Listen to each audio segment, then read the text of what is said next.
నా వంతు అందినంత వరకు నేను హెల్ప్ చేస్తా. యాకబ్ గారితో మాట్లాడి వీడియో పంపిస్తాను. చెప్పేది ఏంటంటే మమ్మల్ని ఒకసారి వీడియో తీసుకోండి. మేము ఒకరో ఇద్దరు మాట్లాడతాం. దాన్ని కూడా మీరు తీసుకొని మీరు యాకబ్ గారికి పంపిస్తారు. అదే అంటుంటారు ఇక్కడ. అసలు తీసుకోకూడదు. మీకేదైనా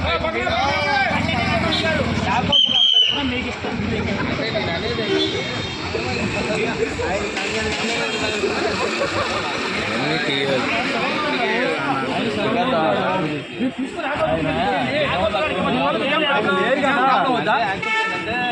ఎంప్లాయ్ అన్న వాళ్ళు అవి తీసుకోవాలి.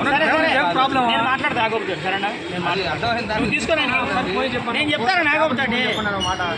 నేను చెప్తాను ఆగోపుతాడు. 2 మాటలు మాట్లాడి తీసుకుంటాను. అవి మా మావాడికి ఫోన్ పెట్టుకో.